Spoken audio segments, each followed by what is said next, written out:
College athletics is big business, turning into a billion-dollar industry as the pressure to compete at the highest level continues rising. Through that transition, the Purdue Athletics Department has managed to stay consistent.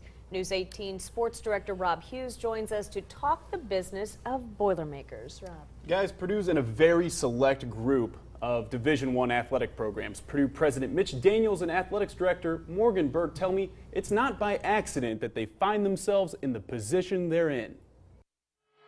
In an era trending towards tighter spending, the realm of college athletics seems to be headed in the opposite direction. A shocking number of major college athletic departments elect to spend big bucks in hopes of big returns, gambling on on-field success to help pay off huge costs. I don't think it's the right way to think about things, honestly. Purdue President Mitch Daniels says leveraging the future by spending carelessly is not only not the right thing to do, but it's not a smart thing to do. I'm not certain that money translates directly into victories. I think there's plenty of evidence that's not the case. In a study by USA Today, just 7 out of 228 public Division I athletics programs were financially self-sustaining in 2012, meaning those schools received 0 subsidies from the university. Purdue is one of those 7 schools. It's a philosophy that Purdue Athletics Director Morgan Burke says goes back to Red Mackey's tenure as AD.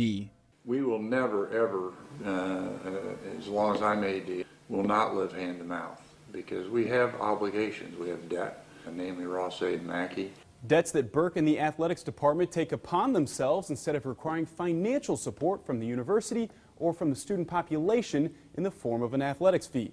Burke says using money from the university takes away from Purdue's true mission, which is to educate its students. And as for the athletics fee, the students appreciate that there isn't one. I think it's more of a choice that shouldn't be imposed in any kind of fees for the students just because, you know, it's optional to go to the games, and I feel that it's optional to contribute to such a program. I don't think that it's a good idea. I mean, you're going to reduce some of your support from the students just because it's another cost for them to attend the university. If you think Purdue's financial responsibility puts them at a competitive disadvantage between the lines, you'd be wrong. Just 2 years ago, 14 Purdue teams earned postseason NCAA berths. Purdue football may be struggling of late, but since 1997, the Boilermakers appeared in a bowl game 12 out of 15 years, including a Rose Bowl. Proof that Purdue does compete on a national scale despite conservative spending. I think at Purdue, we always are going to have to be smart. We'll never outspend the New York Yankees, or whomever you want to pick on the collegiate front. But we beat them, and we can beat them again.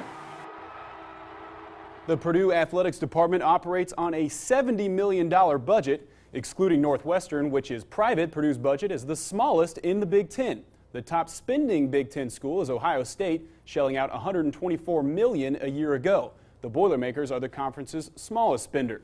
3 other schools out of the 7 completely self-sufficient athletic departments in the country are in the Big Ten. Ohio State, Penn State, and Nebraska can also make that claim.